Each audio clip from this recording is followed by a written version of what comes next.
Hello dear students, very good morning all of you. आपण तुमचा वर्तुळ हा पाठ पाहत आहे. मागील व्हिडिओ लेक्चरमध्ये आपण आंतरकोन, व्युत्क्रम कोन व संगत कोन या प्रमेयांची उपप्रमेय पाहिली होती. तसेच चक्रीय चौकोनाचा प्रमेय व त्याचा व्यत्यास आपण पाहिला आहे. या सर्व प्रमेयांची PDF तुम्हाला मिळाली असेल. ती प्रमेय व्यवस्थित वहीमध्ये नोट डाऊन करून घ्या. त्याचा जास्तीत जास्त सराव तुम्ही करणार आहात. चक्रीय चौकोनाचे प्रमेय आपल्याला सिद्ध करण्यासाठी परीक्षेमध्ये येऊ शकते. त्या प्रमेयाचा अभ्यास अगदी व्यवस्थित करा.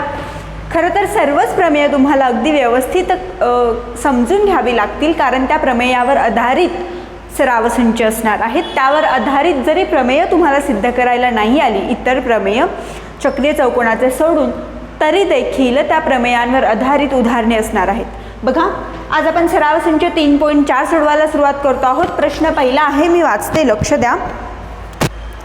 आकृतीमध्ये केंद्र O असलेल्या वर्तुळाची जीवा AB ची लांबी वर्तुळाच्या त्रिज्या एवढी आहे, तर कोन AOB, कोन ACB, कंस AB आणि कंस ACB यांची मापे काढा.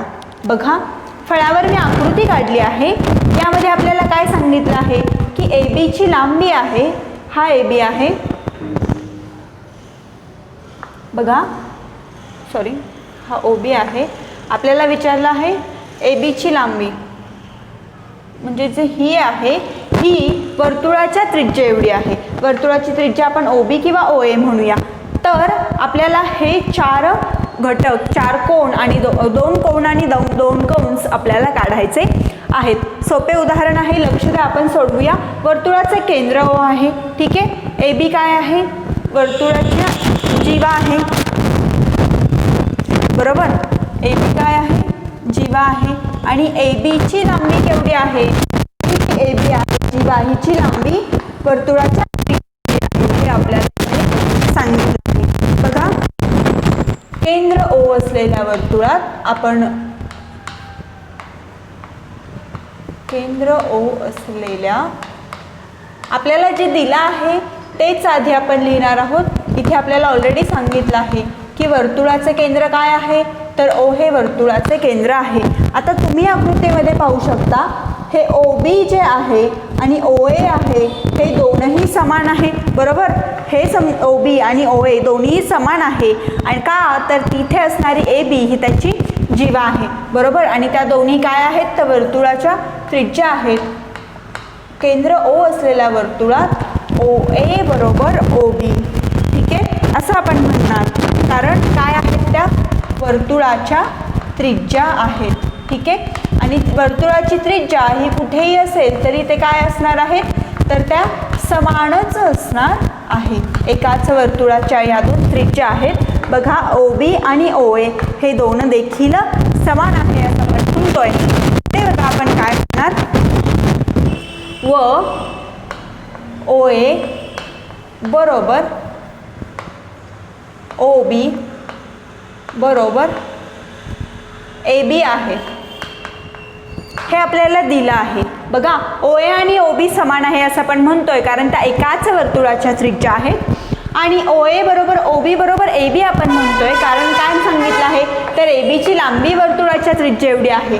आता OA आणि OB जर त्रिज्या असतील तर यांची लांबी जेवढी असणार आहे तेवढीच AB ची लांबी असणार आहे, बरोबर. AB ही येथे असणारी जीवा आहे, म्हणून OA बरोबर OB बरोबर AB वर्तुळाच्या त्रिज्या एवढं आहे हे आपल्याला उदाहरणामध्येच सांगितले आहे. इथे तुम्ही कारण देऊ शकता दिलेल्या माहितीवरून.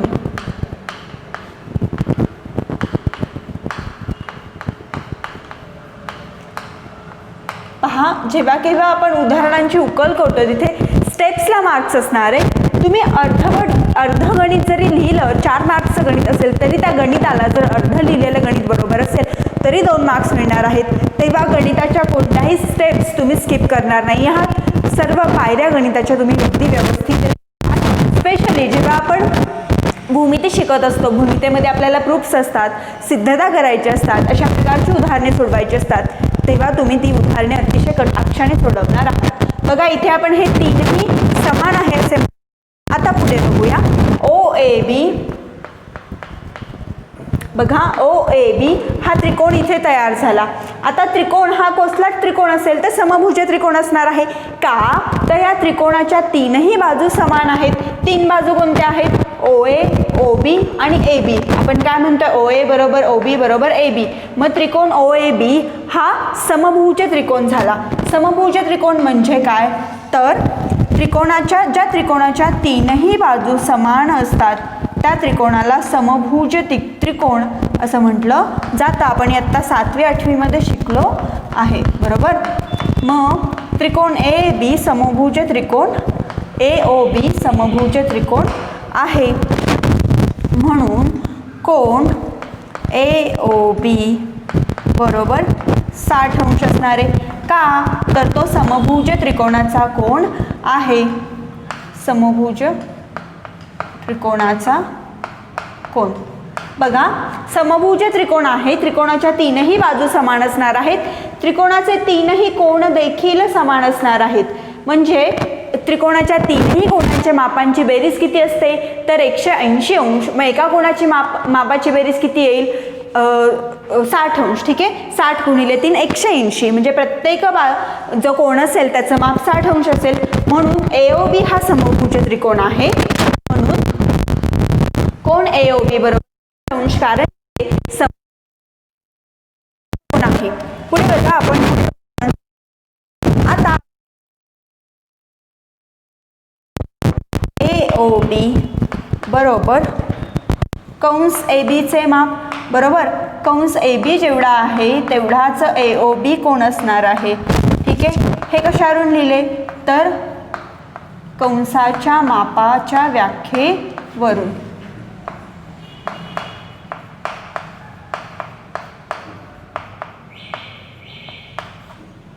बघा आता हा हा जो कोण आहे AOB हा जर कोण 60 अंशाचा असेल तर हे AB किती असणार आहे. ही AB देखील 60 अंश असणार आहे. बघा असा कोण आपण म्हणतोय हा कोण जर 60 अंश असेल तर हे माप किती असेल हे देखील 60 अंश असणार आहे. म्हणून कोण AOB बरोबर कंस AOB चे माप काय कशावरून लिहिले आपण तर कंसाच्या मापाच्या व्याख्येवरून आपण हे विधान केले आहे. आता AOB हा कोण 60 अंश आहे म्हणून कंस AOB चे माप किती लिहिणार आपण ते देखील 60 अंश असे लिहिणार आहोत. म्हणून कंस AOB चे माप बरोबर 60 अंश. पुढे बघा आता कोण ACB बरोबर 1/2 कंस AB.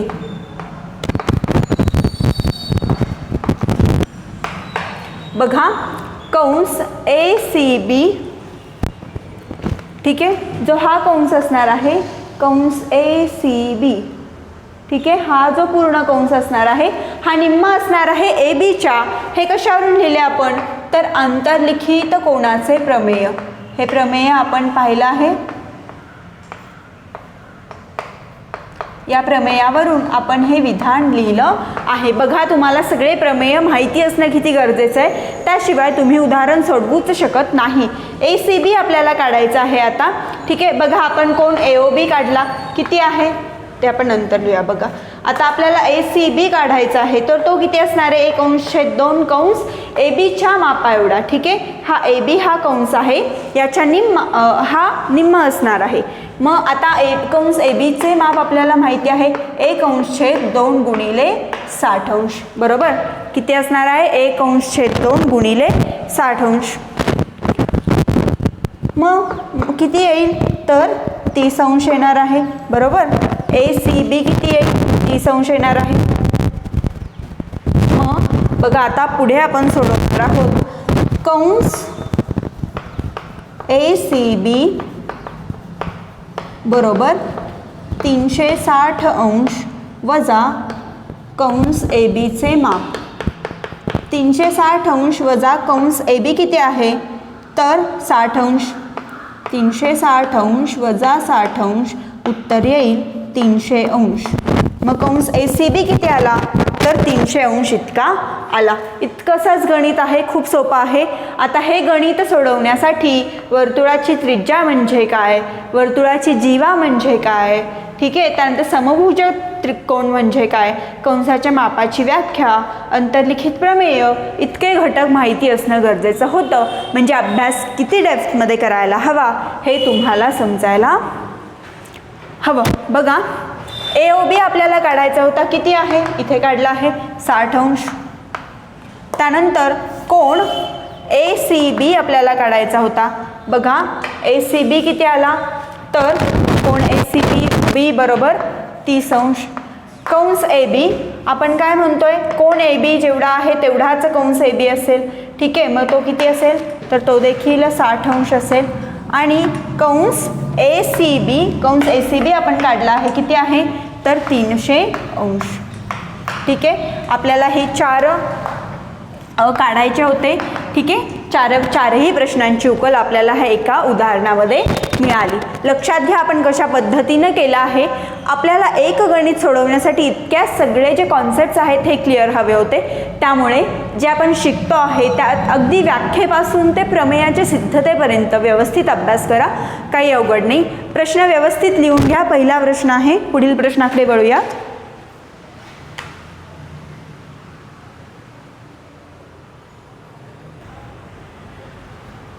पहा, दुसरे उदाहरण आहे. फळ्यावर एक आकृती काढली आहे. आपल्याला उदाहरणामध्ये काय दिलं आहे पहा, चौकोन PQRS हा चौकोन जो आहे तो चक्रीय चौकोन आहे. चक्रीय चौकोनाचे प्रमेय व्हिडिओ पॉज करा, पुन्हा एकदा जाऊन पहा म्हणजे हे उदाहरण समजेल. बाजू RQ जी आहे, PQ जी आहे ती बाजू RQला समांतर आहे. म्हणजे बघा, ही बाजू आणि ही बाजू एकरूप आहे, या दोन्ही बाजू एकरूप आहेत. ठीक आहे, आणि कोण PSR हा 110 अंश आहे. PSR हा कोण 110 अंश आहे. तर आपल्याला काय काढायचं आहे, कोण PQR, कंस PQRचे माप, कंस QR आणि कंस PRQ. ठीक आहे, कोण PRQ आपल्याला काढायचं आहे. सुरुवात करूया. चक्रीय चौकोनाचे प्रमेय एकदा जाऊन पहा म्हणजे तुमच्या लक्षात येईल. बघा, लिहूया प्रमेय. चौकोन PQRS हा चक्रीय चौकोन आहे.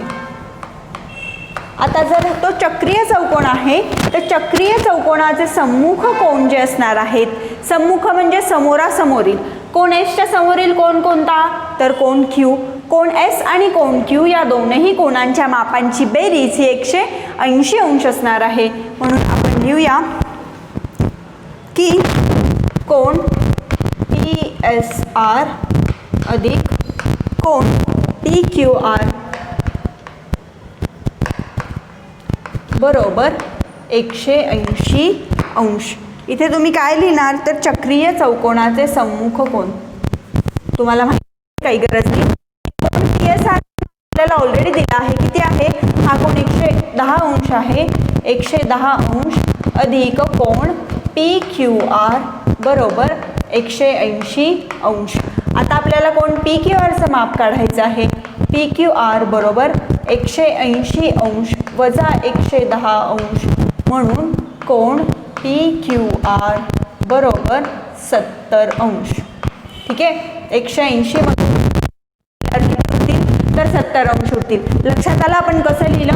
त्रिकोण PQRS हा जर चौकोन आहे असं आपल्याला सांगितलं आहे, तर कोण S आणि कोण Q या दोनही कोणांच्या मापांची बेरीज 180 अंश असणार आहे. का, तर ते चक्रीय चौकोनाचे सम्मुख कोण आहेत. म्हणून कोण PSR अधिक कोण PQR बरोबर 180 अंश. PSR ची किंमत दिली आहे 110 अंश, ती ठेवूया.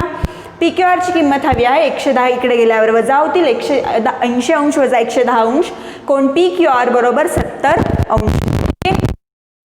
आपल्याला मिळाले किती आहे, तर 70 अंश. ठीक आहे, पुढे बघा. आपल्याला आता आपण पुढे उदाहरण सोडवूया. आपल्याला PSR हवा, कंस कोण PSR बरोबर 1/2 कंस PQR. हे कशावरून लिहिलं तर अंतर्लिखित कोनाचे प्रमेय. अंतर्लिखित कोनाचे प्रमेय. तुम्ही जे काही करणार आहात त्याची कारणे देणार आहात. कोन PSR हा 110 अंश आहे. बरोबर बरोबर आपण लिहिणार 1/2 कंस PQR आपल्याला काढायचा आहे. बरोबर. मग हे 110 इकडे येतील. कंस PQR कंस PQRचे माप. बरोबर काय लिहिणार आपण 110 इकडे येतील. काय होईल गुणिले होईल किंवा 2 इकडे घेऊया ते गुणिले होईल म्हणजे होईल 220 अंश. बरोबर. किती आले कंस PQRचं माप तर कंस PQR बरोबर 220 अंश. बघा कशा पद्धतीने काढलं. इथे आपण अंतर्लिखित कोनाचे प्रमेय वापरले आहे. कोन PSR आपल्याला ऑलरेडी दिला आहे. हा 110 अंश आहे. हा जर कंस PSR 110 अंश असेल तर उरलेला कंस त्याच्या निम्मा असणार आहे म्हणजे कंस PQR हा PSR च्या हाफ. ओके. मग कंस PSR बरोबर 1/2 कंस PQR अंतर्लिखित कोनाच्या प्रमेयावरून लिहिले. PSR 110 अंश आहे. 1/2 कंस PQR. PQRचे माप काढायचं आहे. तो इकडे घेऊया. 110 इकडे जातील किंवा 2 इकडे घेऊया. मग इकडे गुणिले आहे तिकडे आल्यावर इकडे भागिले आहे तिकडे आल्यावर गुणिले होतील. 110 गुणिले 2 उत्तर येईल 220 आणि कंस PQRचे माप किती आले तर 220 अंश. आता पुढे आपण हे उदाहरण सोडवूया. बघा आता काय लिहूया तर आता आपल्याला सांगितलं आहे की 2 बाजू आहेत त्या समांतर आहेत. ठीक आहे. बाजू PQ आणि बाजू RQ. बाजू PQ ही काय आहे तर बाजू RQ एकरूप आहे बाजू RQ सोबत. ठीक आहे. मग या 2 बाजू एकरूप असतील तर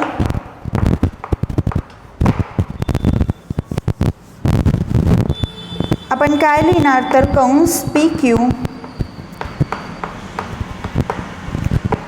हा सुद्धा एकरूप असेल कंस RQ सोबत.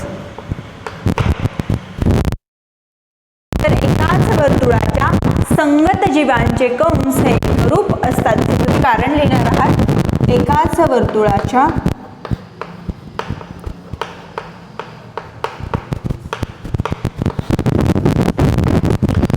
संगत जीवांचे कंस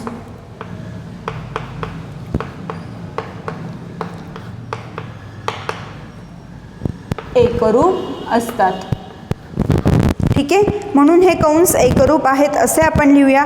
आता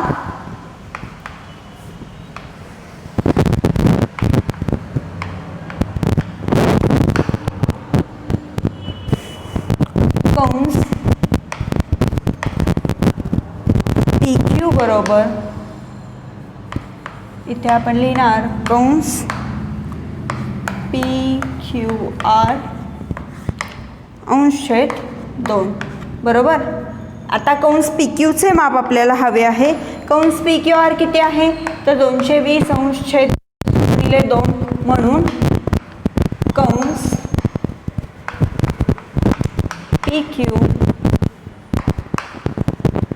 बरोबर 110 अंश छेद गुणिले 2 120 अंश छेद गुणिले 2 उत्तर येईल 110 अंश. ठीक आहे.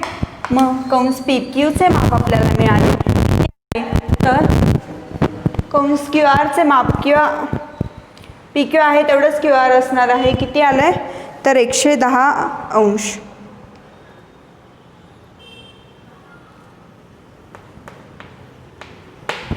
आता काय करायचं आहे तर शेवट राहिलंय कोन PQR. मग कोन PQR काढण्यासाठी आपण काय करणार कोन PQR बरोबर 1/2 कंस PQचे माप. कंस PQ किती आहे तर तो आहे 110 अंश 1 अंश 110 अंश. ठीक आहे. उत्तर किती आहे तर 55 आर बरोबर 55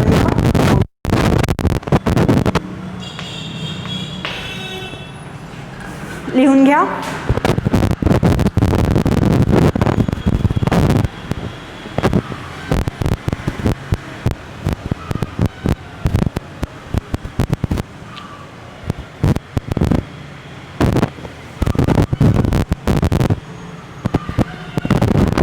आज आपण उदाहरण क्रमांक 1 व 2 सोडवलं आहे.